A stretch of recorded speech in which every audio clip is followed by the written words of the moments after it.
Joining us now is Marian Henry. She is a grief facilitator at the New Hope Center for Grief Support. In 2018, after her son David was killed in a car accident, she did receive some consultation from the New Hope Center as well. And so we have her now with us on the MegaCast. Marian, thank you for being with us today.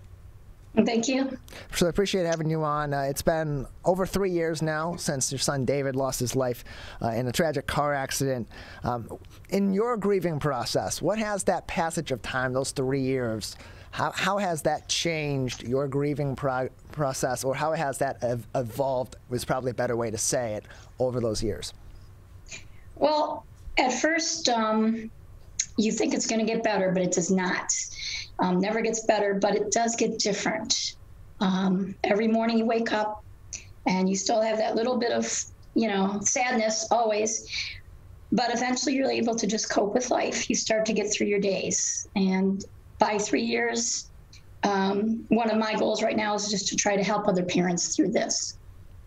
So we've heard so much in the wake of other recent tragedies about those who have perished in these tragedies being organ donors. After the accident occurred, at some point after the accident, David was declared brain dead. He did end up becoming a organ donor. Was he designated as one, or was that the decision made by the family? And if so, what led to the decision, either way, to decide to become an organ donor and help other people out after his life? Well, at age 16, when my kids got their driver's license, we talked a lot about that, to check the little box. So he was more than willing to do that. His theory was, you can't take it with you, so let's help someone else out. So he was designated. Yeah, and that's a great approach to that situation. You can't really, it's really tough to imagine a situation where you suddenly will lose your life, but then you are able to, while you're trying to fathom that, you have an opportunity at that point to consider the ways that you can help someone else not lose theirs. And so a big thank you from me and on behalf of everybody out there, I'm sure as well, that's ever been impacted by an organ donor saving somebody's life that they know, because that's it's a big thing to do, to say that I will donate my vital organs to someone else after I've died, because you have to consider that situation, and then it has such a big impact after the fact. Have you or anyone else in your family been able to be in contact with anyone that has received any of David's organs? And if so, what has their reaction been? What have their words been, if you have been in contact? Well, we haven't been in contact, but I do stay in contact with the Ohio organization that David had his organs donated through. Tracy Kropp is our family aftercare advisor, and she will usually tell me how everybody's doing. Last I know, everybody is doing well, survived the pandemic so far, and is grateful for their chance at life. So we're joined by Marian Henry, a grief facilitator at the New Hope Center for Grief Support. Marian, after the accident that unfortunately, tragically took the life of your son David, how did you end up getting in contact with the New Hope Center? I actually looked on the internet for my daughter and I to find some organization had some grief therapy. There's not a whole lot. New Hope is a up and coming and fantastic one. They've been around for years. And we really struggled. She and I really struggled, my daughter and I, for the first 2 weeks. I got a hold of New Hope, and they invited us in, and it made a huge difference for us because they listened.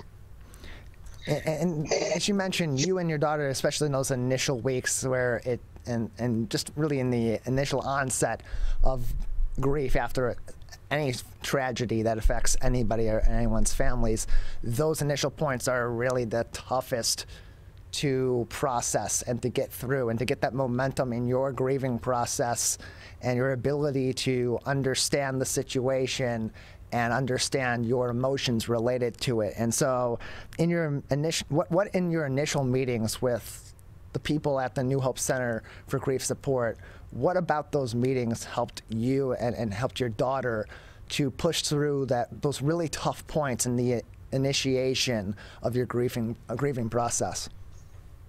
I think the fact that we had people listening to us and we knew we weren't alone, and that there was some hope that we would have some healing and hope in our lives. It wasn't right then, but we knew it was in the future.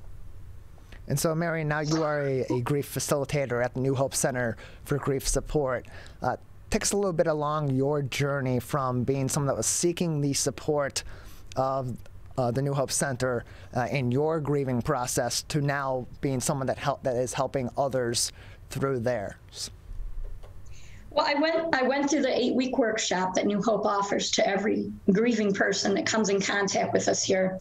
That helped immensely to understand the stages of the grief I was going to know that grief is not something you can just assume is going to go through certain stages that you will be just fine, because we all grieve differently. And over the course of a couple years, I now feel the need to help people because, well, helping people, you help yourself. Hi. Hello. Please continue, Marian. It looks like we have some of our next guests that have joined in on our Zoom call here, so we'll ask our Zoom producer, Jared, to kindly mute them or move them into another breakout room so we don't have that issue over here. So we'll continue on. Calvin, our producer here in the studio, is telling me we're all good to go. So, Marian, please continue. One of the things that I have learned through my journey is that that you'll have triggers in grief, but if you have other people that you can talk to that understand those triggers, that can help you through it. They can have suggestions that you haven't thought of. They've experienced some things maybe you've experienced, but might process differently. Being together, and New Hope brings us all together through different support groups and through trainings, that really helps you feel more like you're out of the twilight zone of grief, which is devastating to be in. So, we're joined by Marian Henry, a grief facilitator at the New Hope Center for Grief Support, joining us on the MegaCast. And so, 2 weeks ago today, just about an hour from this time, of course, the students, the staff, the faculty at Oxford High School experienced a horrific act of violence, a school shooting over there. And as we're now a couple weeks beyond that initial event, of course, the grieving process for some continues. For others, it may not have even started just yet.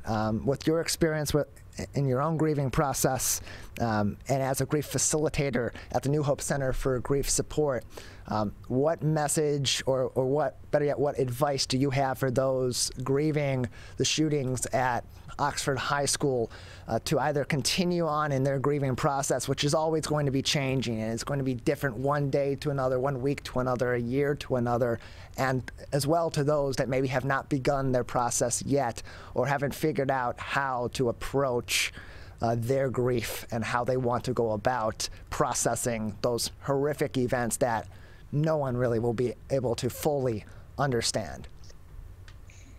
well, I would imagine everybody's still in the twilight zone. That's what happens when you lose a child or anybody else. Your days don't make sense. Your mornings won't make sense. Your nights are the worst.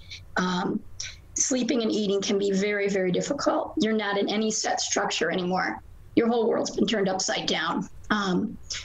I will not say that it's going to get better, but I will tell you that it will get different. There's other parents, other people out there that understand you because they went through the same thing. Unless you've lost a child, you can never understand that grief. And with grief, we don't go around it. We don't move on. We don't get over it because it is our child or our other loved one. We have to move through it, and don't rush yourself. It's a very slow process. You'll take steps back as you move forward, but take care of yourself. You need to take care of yourself. Try to eat, try to sleep, try to take a moment every day to just blank out your brain, just to be very, very quiet, just so that your brain gets a break. And so for those who have survived the incident, or those that are adjacent, for lack of better terms, to the incident, whether it be a parent, a close friend from another town, a colleague across the school district, whatever the case may be, in your experience, both as a grief facilitator, helping other people process their grief, and as someone that has gone through the grieving process and continues to go through the grieving process of tragically losing a loved one, as you did 3 years ago with your son David in his car accident, what advice do you have for people, or guidance do you have for people that may seem to prefer to go at their grief alone, in terms of what a group support environment or a facilitator supported environment for a grieving process, what benefits that could have to them being able to process the trauma that they've experienced? When you're sitting in a room with people who know exactly how you feel, exactly what your emotions are, what your state of mind is, you all of a sudden realize that I'm not the only one that's going through this. I'm not alone. Being alone and isolated sometimes can be the worst thing in the world to try to get through anything. And I have found, and I know that the people that I've dealt with here at New Hope, we found that we can support each other by talking to each other. Occasionally you just sit in the room, a group of you can sit in a room, and you know how you feel just by looking at each other's eyes, and it does help, and you don't feel so alone and so out of it and so by yourself. We're joined by Marian Henry, a grief facilitator at the New Hope Center for Grief Support, joining us today on the MegaCast. For those that may like to seek the services of the New Hope Center for Grief Support, or they themselves would like to follow in your footsteps and help other people through their grieving process, who can they get in contact with? Who can they get in touch with to begin either or both of those processes? You can go online to the New Hope Center for Grief Support. You can reach out to Jennifer Fresh, who is our executive director. We're located here in Northville, 133 West Main Street, Suite 113, and we're in the mall here. And anytime you need us, you can reach out to us. We have workshops, we have support groups that are open, anything we can do to help. Marian, just another couple of minutes with you today before we'll say goodbye. Anything else, any lasting advice or guidance for anybody, or other things that you'd like to say that we haven't talked about in today's interview? Just know that like I said, it will not get better, but it will get different. You will survive. It will take a city to help you survive. It will take everything you have in your being to survive it. It's very, very difficult, but you will be able to handle it. You will survive. You'll get up in the morning, you'll be able to eat, maybe think about things. You'll be able to sleep for a whole night. And talking about it is key. And talking about your children is an absolute. And for people to talk to you about your children, that is the best thing that a grieving parent can hear, to hear the memories of their children. Marian, we appreciate your time and appreciate your guidance as well. Thank you very much for joining us today. Thank you.